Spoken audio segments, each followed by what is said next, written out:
வணக்கம். PRD தங்கம் வலைதள செய்தி சேனலின் செய்தியாளர் ஈஸ்வரன்.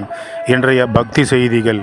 ராணிப்பேட்டை மாவட்டம் வாலாஜா வட்டத்தில் உள்ள தென் கடப்பந்தாங்கல் கிராமத்தில் திரௌபதி அம்மன் ஆலயம் அமைந்துள்ளது.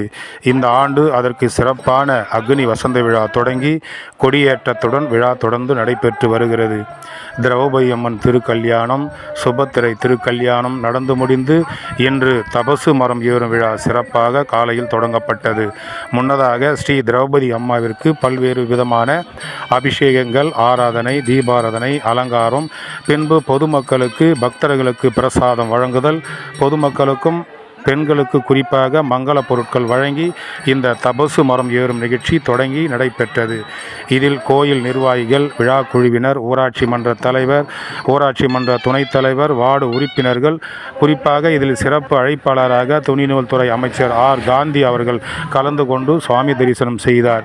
அதைத் தொடர்ந்து இந்த விழாவிற்கு குறிப்பாக தென் கடப்பந்தாங்கலில் உள்ள அனைத்து தரப்பு மக்களும் கலந்து கொண்டு இந்த தபசு மரம் ஏறும் விழாவில் கலந்து கொண்டு ஸ்ரீ திரௌபதி அம்மாவின் அருளை பெற்றனர். அதனைத் தொடர்ந்து 12 மணி அளவில் இந்த விழாவில் கலந்து கொண்ட பக்தர்களுக்கெல்லாம் சிறப்பு அன்னதானம் வழங்கி சிறப்பிக்கப்பட்டன.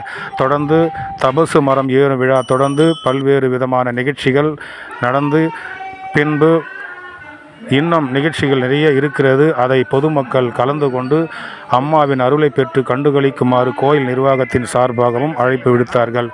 தொடர்ந்து தினமும் பகல் 2 மணியிலிருந்து 5 மணி வரை மகாபாரத சொற்பொழிவும் நடைபெறுகிறது. ஒவ்வொரு சொற்பொழிவிலும் கலந்து கொண்டு தங்கள் வாழ்வில் நலம் பெற்று வாழ வேண்டும் என்று தென் கடப்பந்தாங்கல் ஊராட்சியில் உள்ள திரௌபதி அம்மா ஆலயத்தின் நிர்வாகிகள் சார்பாக அன்புடன் கேட்டுக்கொண்டு இந்த பக்தி செய்திக்காக தங்கம் தொலைக்காட்சி செய்தியாளர் ஈஸ்வரன்.